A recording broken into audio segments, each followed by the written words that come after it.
Last year, I did a show on the Twin Cities immigrants, shared the stories of Hmong entrepreneurs, Lily, an Iranian ballet dancer, and my father, a restaurateur, all with one thing in common, the American dream. Everyone has their own story to share, either legal or undocumented. Who are Minnesota's immigrants and why do they immigrate to America? I'm Dana Kamal. Our Issues Twin Cities starts now.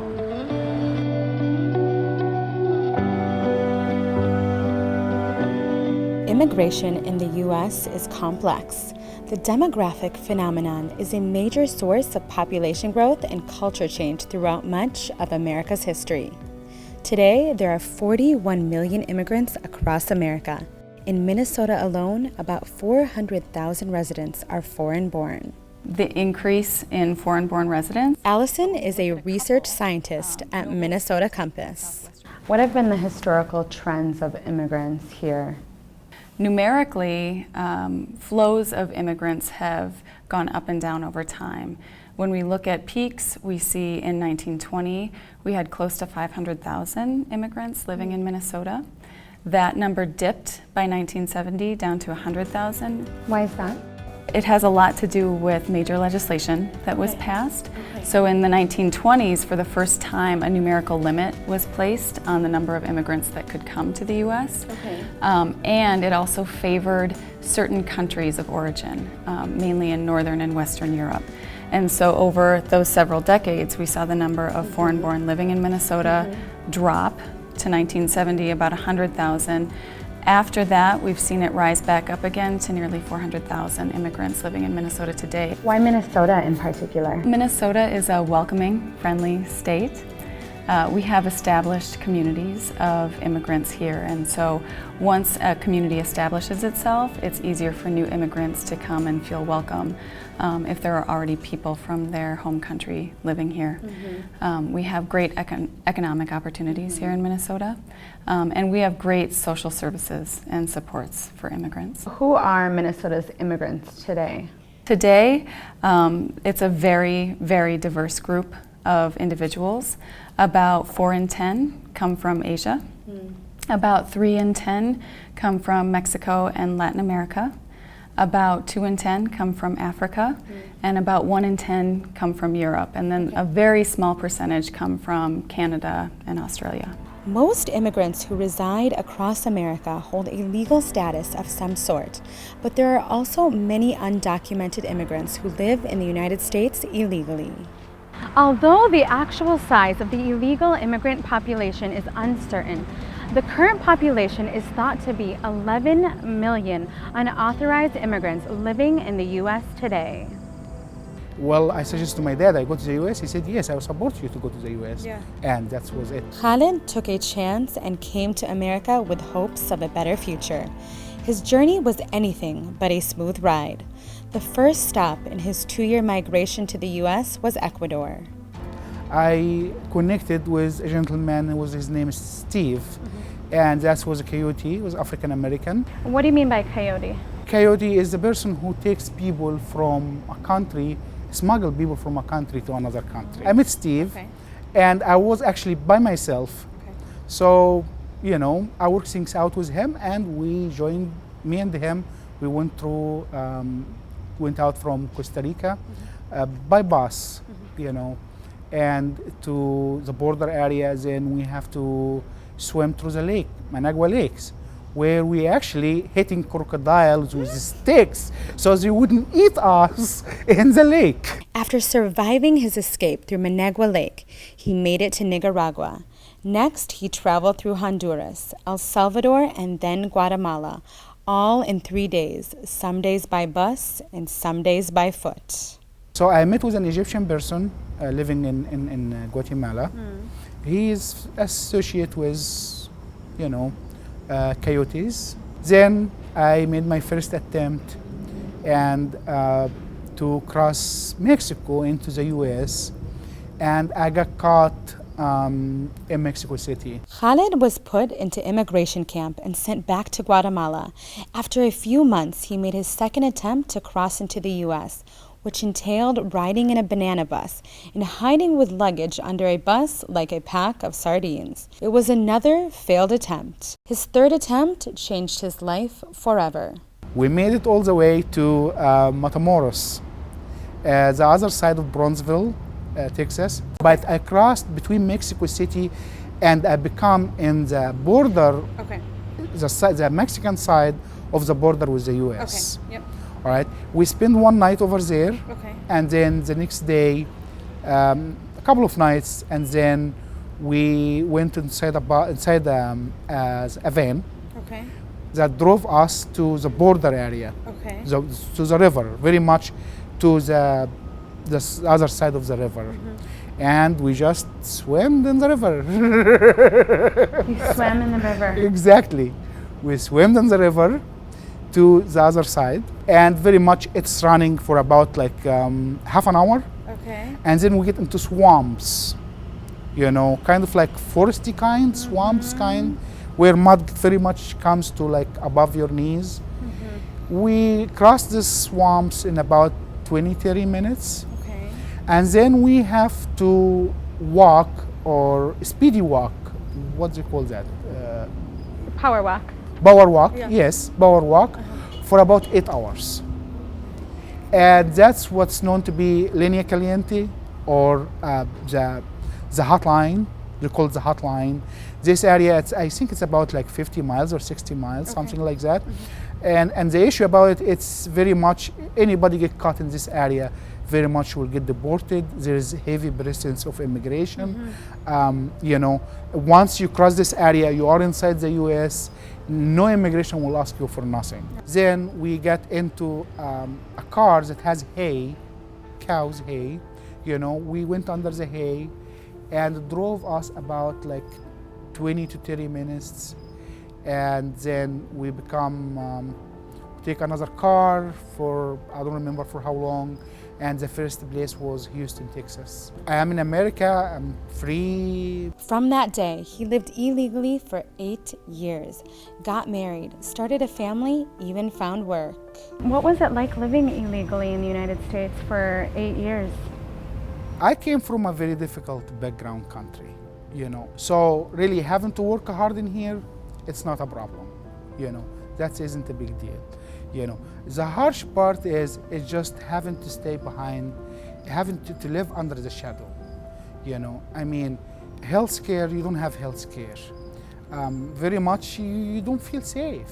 You feel at any time they could catch you and throw you out of the country, and you are not recognized as a human being in this country. You know, and you get taken advantage of by your employers, by other people. But I mean, honestly, I would live here illegal rather than living back home. Yeah, I was just going to ask you that. Was all of that worth it?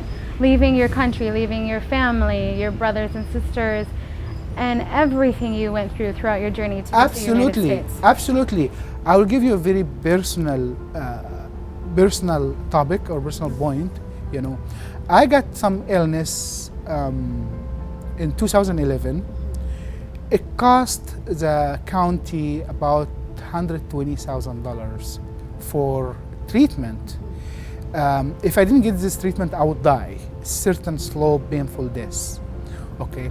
If I were in Egypt, I wouldn't get that. They would just let me die. You know, they don't have the money, they don't have the resources. They will just have no choice but let me die. You know, here in this country, they give me that treatment. They give me the medication. They give me life. Coming up on Our Issues Twin Cities, an organization that shares the stories of America's immigrants.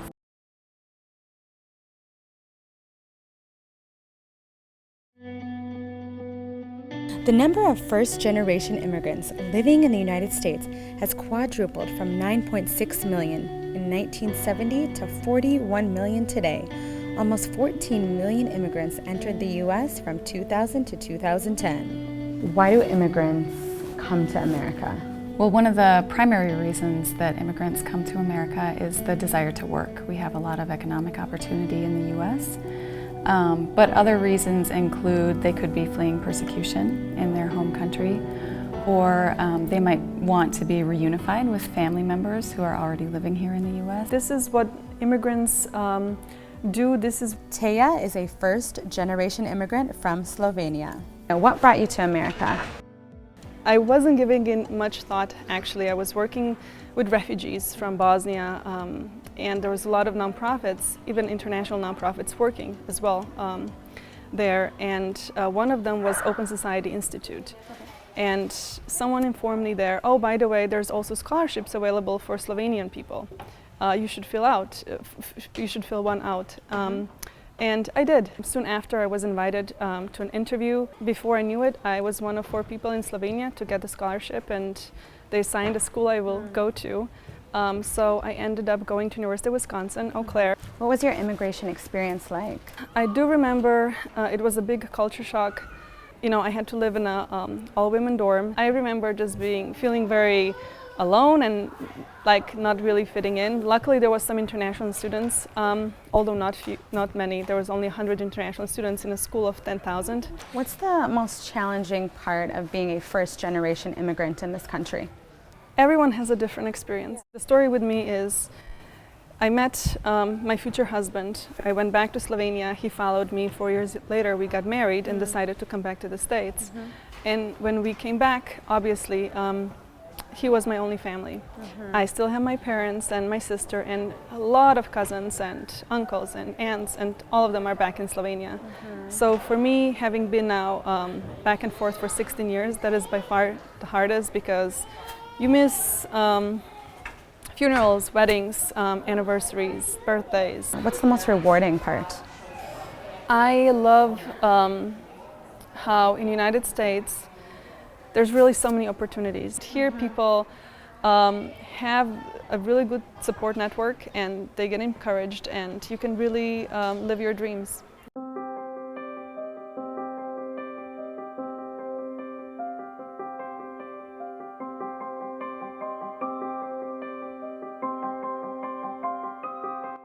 I'm originally from Banja Luka, which is a pretty big city in Bosnia. When I came here, the first thing was, oh, I can bike and I can go out by myself. I found it that in America I could blend in. There's history of immigration. There are people like me. The story that we have a portrait, name. Teja is the executive director of Green Card Voices, an organization that shares the stories of first-generation immigrants. How did that idea come about? The idea came about with this book, actually, Green Card Stories. And the book was published by and authored by this really amazing immigration lawyer here in the Twin Cities, Laura Danielson. And 2 immigrants, namely one Ali Alizada, saw the book, loved it. I was, saying, why don't we start recording stories and just, instead of me writing someone else's story down, it would be that person telling the stories. It's just so much more effective, and all the research shows that that's how people connect. Together with Ali and Laura, who is also the founding member, and a number of us, we co-founded Green Card Voices.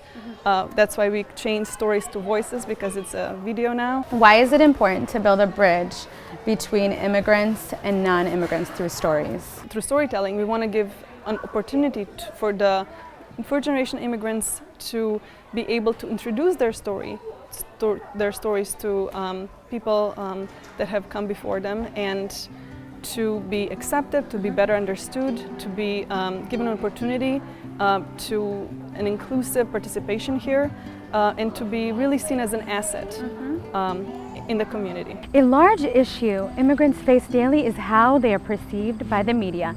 Many times film and television portray immigrants in misleading, negative stereotypes.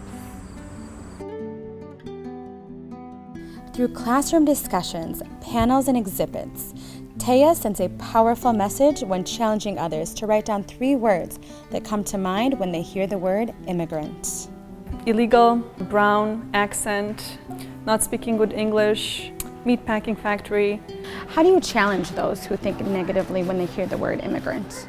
Before we ever start anything, I ask the students to take out flashcards, or even when we have exhibits, we have normally an interactable before the exhibit, and we say stop. Before you enter or before you hear any stories, write down 3 things you hear when you think when you hear the word immigrant. They put the cards away, and then we watch always 3 stories. They're all edited down to 5 minutes, and we always make sure they get to pick the stories. But let's say if they pick a Somali refugee story, I always make sure they also pick someone that is sponsored by, let's say, one of the Fortune 500 companies, you know, that's on H-1B, or green card holder that's a physician, or someone that won a diversity visa through green card lottery, so that we have a diverse span of education, of age, of countries of origin, and also of the push-pull factors, right? Some people come because they have nowhere to go, but some people come because America wants them, because they have talents. So we watch the 3 stories, and we go back to flipping the flashcard, and I ask again, you know, what do you think of immigrants now after watching the 3 stories? And the answers are, especially when we talk to people that don't have much contact with immigrants, they're like day and night. They really realize that the immigrants are so much like them. They have values, that family is important to them, that they have hobbies, that they have professions, that they give back, and that's what we want them to know. Up next on Our Issues Twin Cities, the importance of immigrants in America.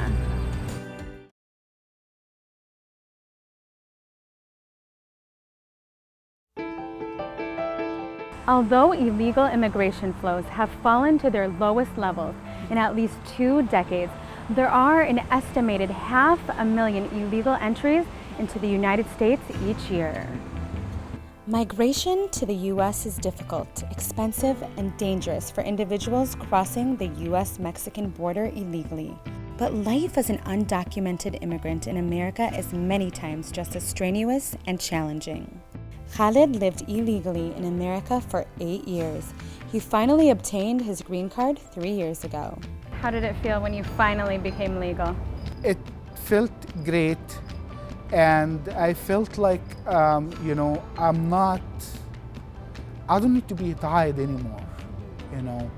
Now I'm recognized, you know. Now if I feel safe. I know I will get medical treatment. If somebody trying to take advantage of me, I know I can confront the person in court and have this resolved in a very fair manner. How is life now today, being legal versus being illegal? It's a big difference, you know. As I explained about having access to resources and to the system, I mean, that's one part.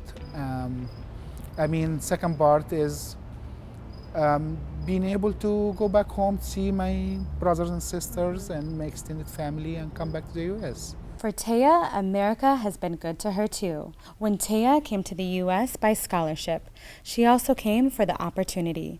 Today, she's a contributor to society, building bridges between immigrants and non-immigrants and putting a face to the 41 million immigrants who call America home. How important is it to humanize immigrants across this country? So many times we hear words like the wave of immigrants, or even words like alien, words like illegal. Immigrants are still many times associated with security on the border, or even terrorism, or or something that is a drain on the economy. But it's actually through stories, through personal stories, that we get to really see that the 41 million immigrants that are here are, contributing and contributing really in a great way to make this country a great place. Who are America's immigrants? They are your neighbors. They're everywhere. If you just think about it, there's 41 million of us, and we represent 13% of American population. But I really always encourage everyone to not think about stereotypes, but really realize that we are your teachers, your doctors, your grocery store checkout people. I mean, we are just a part of the fabric of America. And what about America's 11 million undocumented immigrants? Is there a light at the end of the tunnel? Absolutely, they're not gonna stay under the shadow forever. You know, it's just they have to do the right thing. The right thing means work hard, obey the law, you know, and of course talk to your senator, talk to the community leaders to change those situations. American immigration began in the early 1600s. Today, the United States is one nation with hundreds of cultures. Why are immigrants so important to this country? America is a very, very big country, and it has 320 million people. There is a lot of room for growth. I know that for sure. And also, I mean, the economy here is booming, and people have great ideas, and you know, they're constantly opening new companies, and for that you need people to push that forward. And it's probably safe to say that immigrants will continue to be the changing face of this country. This year, actually, for the first time in the history, the kindergartners entering school are going to be majority minority, which means it's really a tipping point in history. And that's why we really want to work especially with schools, because we want to make sure that the way this new generation of school children are perceived is positive, really a complete picture of who they are. And because this is the only way we will give them an equal opportunity and an equal chance at everything America has to offer. Thank you for joining me this week on Our Issues Twin Cities. I'm Brenda Kamal. See you next time.